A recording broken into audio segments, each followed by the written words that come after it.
ॐ अज्ञानतिमिरान्धस्य ज्ञानञ्जनशलाकया चक्षुरुन्मीलितं येन तस्मै श्रीगुरुवे नमः। ॐ नमो भगवते वासुदेवाय। ॐ नमो भगवते वासुदेवाय। ॐ नमो भगवते वासुदेवाय।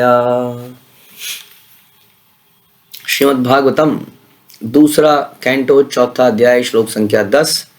तो इसमें जो चर्चा हो रही है वो इस बात की हो रही है कि परीक्षित महाराज ये जानने में इंटरेस्टेड हैं कि भगवान किस प्रकार से इस सृष्टि की रचना करते हैं। तो हमने आखिरी श्लोक में, लास्ट श्लोक में, श्लोक संख्या 9 में ये सुना कि भगवान एक ही हैं, चाहे वो कितने भी अपनी एक्सटेंशन क्यों ना बना लें, और वो सृष्टि कार्य हेतु कई सारी एक्सटेंशन बनाते हैं, गुणा अवतार बनाते हैं, हमने सुना है। तो वो गुणा अवतार बनाते हैं, उसके अलावा वो क्या करते हैं, उसके अलावा मनवंतर अवतार बनाते हैं, युगा अवतार बनाते हैं। तो सृष्टि में अलग अलग तरीके से भगवान आते हैं, कभी अलग अलग मनवंतर में, कभी कभी अलग अलग युगों में। यदा यदा ही धर्म से जो हम सुनते हैं किस प्रकार मैं हर समय आता हूँ, और अलग अलग रूपों में भगवान आते हैं, लेकिन वो बने एक ही रहते हैं। इसको पहचानने की आवश्यकता है कि कौन भगवान का अंश है और कौन भगवान का सर्वेंट है। क्योंकि कुछ लोग ऐसा कहते हैं कि देवी देवता जो भी भगवान के वास्तव में सर्वेंट हैं वो भी भगवान का एक रूप है, लेकिन भगवान के कई सारे रूप हैं, लेकिन सारे ही रूप भगवान नहीं है। ये समझने की आवश्यकता है। ओके, श्लोक संख्या 10। विचिकित्सितम् एतत् में ब्रवीतु भगवान यथा शाब्दे ब्रह्माणि निष्णातः परस्मिन् च भवान खलु। कृपया इन सारे संशयप्रद प्रश्नों का निवारण दें, क्योंकि आप न केवल वैदिक साहित्य के परम विद्वान एवं अध्यात्म में आत्मसिद्ध हैं, अभी तो आप भगवान के महान भक्त हैं, अतएव आप भगवान के ही समान हैं। ध्यान रखिए, भगवान का भक्त भगवान के समान होता है, लेकिन भगवान नहीं होता। कभी भक्त अपने आप को भगवान नहीं कह सकता है, वो अपने आप को भगवान का सर्वेंट मानता है। जो व्यक्ति अपने आप को भगवान बोलता है वो वास्तव में भक्त ही नहीं है, तो गुरु कैसे हो सकता है। लेकिन आजकल ऐसे लोग हैं जो अपने आप को भगवान बोलते हैं, तो उनके पास कभी नहीं जाना है। तो यहाँ पर बता रहे हैं कि भक्त लेकिन भगवान के बराबर है, मतलब बराबर से मतलब बराबर तो नहीं हो सकता है, उसको बराबर की स्थिति, बराबर की पोजीशन, बराबर का सम्मान देना चाहिए। इससे भगवान बड़े प्रसन्न होते हैं। जब हम भक्तों का सम्मान करते हैं, हाँ, उनकी सेवा करते हैं, तो उससे भगवान बड़े प्रसन्न होते हैं। क्योंकि उनकी सेवा, उनका हम क्यों करते हैं? क्योंकि वो भगवान से रिलेटेड हैं, इसीलिए तो करते हैं। क्योंकि भगवान के बड़े प्रिय हैं, इसलिए तो हम करते हैं। इसलिए इससे भगवान भी प्रिय, प्रसन्न हो जाते हैं। ऐसा होता है कि नहीं? जैसे कि आप हैं, आप किसी शादी में नहीं जा पाए, माना आप अपने बेटे को भेज दें या अपनी पत्नी को कई बार भेज दें, और उनका अगर सम्मान कर दिया जाता है तो ऐसा लगता है आपको कि आपका सम्मान हो गया। संसारिक एग्जाम्पल है बट समझने के लिए। और यदि उनका अपमान कर दिया जाए तो आप, अच्छा मेरे बेटे का अपमान कर दिया आपने, मैंने उसको भेजा था। तो इस प्रकार का नॉर्मल है। उस तरह भगवान भी, हाँ, ट्रांसीडेंटल पोजीशन में भगवान को भक्त से बड़ा प्रेम होता है वास्तव में। इसलिए जब हिरण्यकश्यपु ने वो अपने ही बेटे के ऊपर अत्याचार किया, जो कि भगवान का भक्त था, तो भगवान से टॉलरेट नहीं हुआ। भगवान ने कहा तुम्हारा बेटा तो ये बाद में था, ये पहले मेरा बेटा है, कैसे तुम, how dare you touch my son. और वो हिरण्यकश्यपु को समाप्त कर देते हैं। तो इस प्रकार से यहाँ बता रहे हैं कि आप हे सुखदेव गोस्वामी मेरे सारे संशयों का निवारण करें, क्योंकि आप जो हैं ज्ञानी तो हैं ही, लेकिन भगवान के भक्त हैं। और क्योंकि आप भगवान के भक्त हैं, इसलिए आपको सब कुछ मालूम होगा जरूर भगवान के बारे में, इसलिए आप उसको बता पाएंगे। इसलिए हमें भक्तों से ज्ञान लेना चाहिए वास्तव में। अगर भक्तों के पास ज्ञान की कमी भी होगी ना, लेकिन वो भक्ति जरूर दे देंगे। हो सकता है टेक्निकली कई चीजें उन्हें पता ना हो, और आपको कोई फिलोसोफर मिल जाए जो भागवतम के सारे श्लोकों को कंठस्थ हो, कई सारी टेक्निकल डिटेल बता दे, लेकिन भक्ति नहीं दे पाएगा, ज्ञान तो दे देगा। इसलिए वो कह रहे हैं कि आप भक्त भी हैं, इसलिए आप ज्ञानी भी हैं, इसलिए आप मुझे जरा इसके बारे में थोड़ा बताएं। सुता उवाच इति उपमंत्रित राज्ञा गुणा अनुकथने हरे ऋषिकेशम अनुस्मृत्य प्रतिवर्तुम प्रचक्रमे। सुत गोस्वामी ने कहा, जब राजा ने सुखदेव गोस्वामी से इस प्रकार प्रार्थना की कि वे भगवान की सृजनात्मक शक्ति का वर्णन करें, how he created the entire world, तो उन्होंने इंद्रियों के स्वामी श्री कृष्ण का ठीक से स्मरण किया और उपयुक्त उत्तर देने के लिए इस प्रकार बोले। तो जब भी हम कुछ लोग कुछ करते हैं, कुछ डिलीवर करते हैं, कहीं पर जाते हैं, जैसे अभी हमने लेक्चर को प्रारंभ किया तो हम सबने क्या किया, गुरु को, वैष्णव को, भगवान को याद किया, स्मरण किया। तो इस प्रकार से हमने अपने आप को भगवान के भक्ति में स्थापित किया और ये एक तरह से प्रार्थना करी, अब हमारे मुंह से जो निकले वो आपकी इच्छा होनी चाहिए। उसी तरह से श्रवण श्रोता करने वाला भी सुन सोच भगवान से प्रार्थना करता है कि मैं समझ पाऊँ आपकी भक्तिमय बातों को जो अभी मेरे सामने बोली जाएंगी। तो इसी प्रकार से सुखदेव गोस्वामी ने यहाँ पर भगवान को स्मरण किया, कृष्ण को। उससे पहले कि उनके बारे में कुछ बोले तो भगवान से प्रार्थना करी, प्रेरणा ली। नमः परस्मै पुरुषाय भूयसे सद्भव स्थान निरोध लीलया गृहीत शक्ति तृतीयाय देहिनां मंता भवाय अनुपलक्षय वर्तमने। सुखदेव गोस्वामी ने कहा कि मैं उन पूर्ण पुरुषोत्तम भगवान को सादर नमस्कार करता हूं जो भौतिक जगत की सृष्टि के लिए प्रकृति के 3 गुणों को स्वीकार करते हैं। देखिए, स्वीकार करना और फंस जाने में बड़ा फर्क होता है। बहुत फर्क है। कई बार कोई व्यक्ति कोई वस्तु को स्वीकार करता है तो ये नहीं कि इसका मतलब कि वो व्यक्ति उसमें फंस गया है कि नहीं। कई बार जैसा हमने सुना था कि अगस्त मुनि जो है, एक बार एक ऐसे राक्षस था जो कि खाने में, उसको पके हुए खाने में आता था। वो 2 भाई थे वो रास्ते में, और उस खाने को जो भी खाता था तो अंदर जाके वो जीवित हो जाता था। खाने के माध्यम से अंदर जाता था, अंदर जाके जीवित हो जाता था और जीवित होकर उसको फाड़ के बाहर आता था। तो अगस्त मुनि उसको खा के उसको अंदर ही पचा गए। शिव जी जो है हलाहल वृक्ष को पिया उन्होंने और हजम कर गए एक तरह से।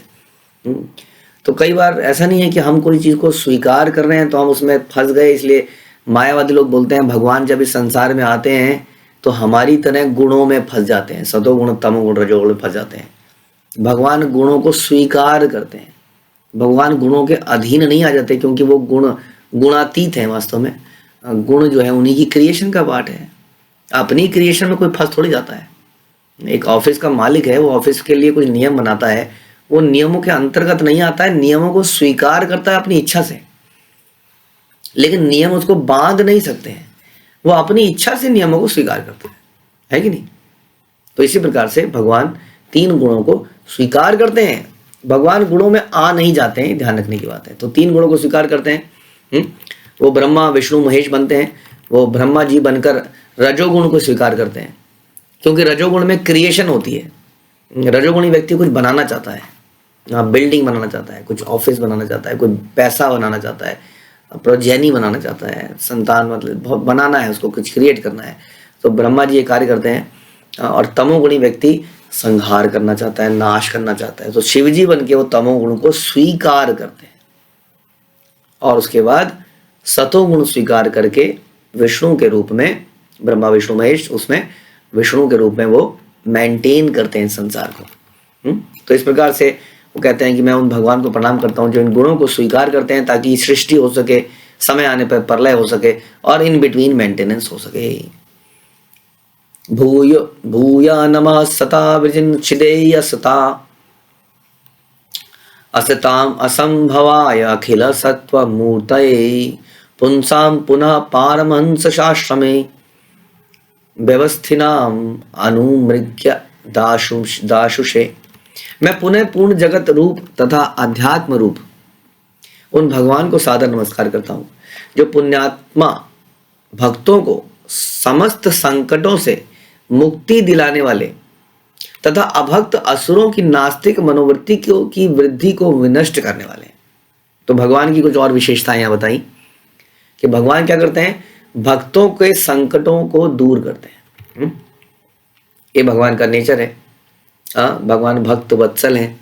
भगवान अपने भक्त की चेतना को कभी मरने नहीं देते। इसलिए भगवान अर्जुन को भी गीता में कंफर्म करते हैं कि नेह विक्रम नाशो अस्ति प्रत्यवायो न विद्यते, कि मैं गारंटी करता हूँ एक तरह से इस रास्ते में आगे चलोगे तो नुकसान नहीं होने दूंगा तुम्हारा, आगे ही आगे बढ़ोगे। अगर मर भी जाओगे ना, कई लोग फिर मरे क्यों जी, कोविड से क्यों मर गए, ये मरने के बाद दोबारा भी पैदा होगे तो इसी चेतना को प्राप्त करोगे।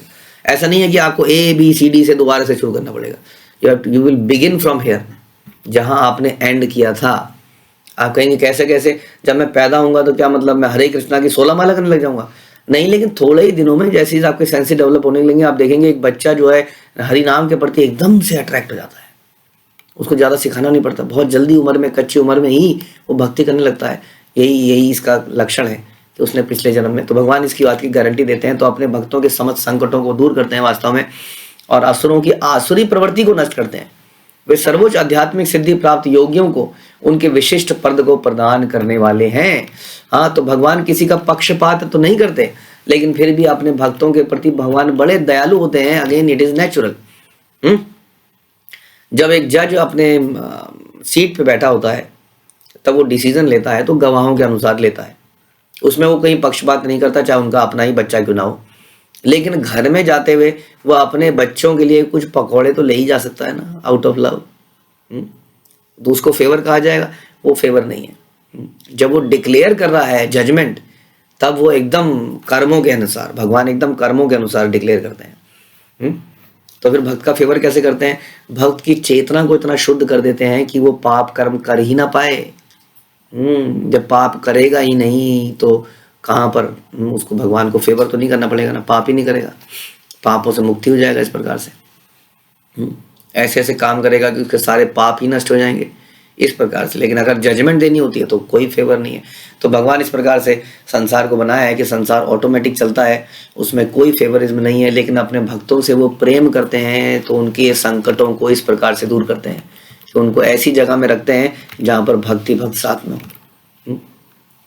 तो मैं उन्हें सादर नमस्कार करता हूँ। किसे? नमा नमाते अस्तु ऋषभाय सात्वताम विदुर काष्ठाय मुहुकु योगिनाम निरस्ता साम्य अतिशयेन राधसा स्वधाम्नि ब्रह्माणि रंसयेत यते नमः। मैं उन्हें सादर नमस्कार करता हूं जो यदुवंशियों के संगी हैं। श्रीमद् भागवतम भगवान के बारे में बहुत क्लियर डिक्लेरेशन देती है, इसमें कोई डाउट नहीं रह जाता कि भगवान वास्तव में कौन है। अगर कोई श्रीमद् भागवतम पढ़ ले, भगवत गीता पढ़ ले, तो he will be very clear who is God. तो यहाँ कहते हैं यदुवंशियों के संगी हैं, बिल्कुल क्लियर कर रहे हैं, और अभक्तों के लिए सदैव समस्या बने रहते हैं। वे भौतिक तथा आध्यात्मिक दोनों जगतों के परम भोक्ता है। सर्वलोके महेश्वरम, सारे लोगों के, आध्यात्मिक लोक के भी और भौतिक लोगों के परम भोक्ता हैं, कंट्रोलर हैं। फिर भी वो वैकुंठ स्थित अपने धाम का भोग करते हैं। ऐसा नहीं है कि भगवान को इस संसार में हमारे लड्डू, हमारे रोटियों की आवश्यकता है, क्योंकि कहते हैं लक्ष्मी सहस्त्र संभ्रम सेव्यमानम, बड़ा प्रेम से, संभ्रमा, बड़े attachment, out of attachment, Lakshmi जो है सहस्त्र लक्ष्मियां के द्वारा भगवान पूजित है, सेवित हैं, वो अपने धाम में। गोविंदम आदि पुरुषम तम हम भजामि, ऐसा उनका धाम है। चिंतामणि प्रकर सद्मशु कल्प वृक्ष, यहाँ पर अनेक चिंतामणि वृक्षों की लाइन लगी हुई है। बताइए, कल्प वृक्ष है, चिंतामणि पत्थर है, कल्प वृक्ष है। लक्षावृतेषु सुरभिर अभिपालयन्तम, अनेक सुरभि का गाय हैं जो दूध, जब मर्जी दूध निकालो, केवल दूध नहीं, जो वस्तु उनसे मांगो वस्तु प्रदान करने वाली गाय वहां पर है। तो ऐसी जगत में भगवान को वास्तव में कोई आवश्यकता नहीं है कि इस संसार में हमारी किसी वस्तु का, फिर भी वह हमारे ऊपर कृपा दिखाने के लिए इस संसार में आते हैं, लीलाएं करते हैं, और दुष्ट लोग फिर भी पहचान नहीं पाते हैं कि भगवान है। हाँ, वो उन्हें साधारण मनुष्य समझते हैं। तो ऐसे भगवान को मैं नमस्कार करता हूँ।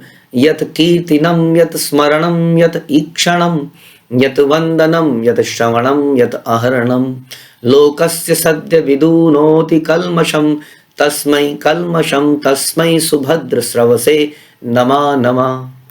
मैं उन सर्व मंगल भगवान श्री कृष्ण को सादर नमस्कार करता हूँ जिनके यशोगान, स्मरण, दर्शन, वंदन, श्रवण तथा पूजन से पाप करने वाले के सारे पाप फल तुरंत धुल जाते हैं, केवल उनका यशोगान करने से। कितना आसान है कि भगवान का गुणगान कीजिए, उनका नामों का गान कीजिए। जैसे हम बोलते हैं हरे कृष्णा कृष्ण कृष्णा हरे हरे, हरे राम राम राम हरे हरे। इस प्रकार से हमने उनके नाम का गान किया, श्रवण किया, उनकी वंदना करी, उनकी आरती करी, उनका पूजन किया। इससे सारे जीव के पाप समाप्त हो जाते हैं वास्तव में। हाँ, ऐसा कहते हैं कि जीव में पाप करने की इतनी क्षमता नहीं है जितना भगवान के नाम में, उनके कीर्तन में, उनके स्मरण में पाप को समाप्त करने की क्षमता है। लेकिन प्रॉब्लम क्या है कि जीव इसकी तरफ रुझान ही नहीं करता है। इतना सुनने के बाद भी वो अपने आप को अहंकारी मानता है और भगवान के सामने झुकता नहीं है। अदरवाइज तो भगवान ने ऐसी स्कीम्स बना रखी हैं कि व्यक्ति एकदम से प्योरीफाई हो जाए। लेकिन नाम के बल पे व्यक्तिगत पाप करे तो नहीं, कि पाप करता जा रहा है, इधर से नाम लेता जा रहा है। यदि वो सुधरने के लिए तैयार है और भगवान के प्रति शरणागति करता है, उनका यशगान करता है, उनका श्रवण करता है, तो सारे पापों से मुक्त जाता है। तो इस प्रकार से क्या कर रहे हैं, सुखदेव गोस्वामी भगवान का स्मरण कर रहे हैं, उन्हें नमस्कार कर रहे हैं इससे पहले कि उनके बारे में कुछ बोलें। तो हमें भी अपने दिन की शुरुआत ऐसी करनी चाहिए। दिन का अंत, दिन में हर समय जब भी घर से बाहर जाएं तो हम लोग भगवान के मंदिर के आगे उनसे प्रार्थना करें कि ये मैं जिस भी कार्य के लिए जा रहा हूँ वो भक्तिमय रूप से संपन्न हो या ना हो, मैं उसमें भक्ति में आपका चिंतन कर पाऊँ। इस ख्याल से हम जाते हैं। जब हम घर से आते हैं तब भी भगवान से कहते हैं हरे कृष्णा और Krishna I have come back for your service. इस तरीके से जाते हुए आते हुए पूरे दिन में कई बार हम भगवान का स्मरण करते हैं, ध्यान करते हैं और हमेशा पवित्र बने रहते हैं। इतनी बार तो नहा नहीं सकते, 10, 15, 20 बार, लेकिन हम इतनी बार पवित्र होते चले जाते हैं। तो ऐसा है भगवान का चिंतन, स्मरण, कीर्तन करने का रिजल्ट। हरे कृष्णा। ग्रंथराज श्रीमद् भागवतम की जय, श्रील प्रभुपाद की जय।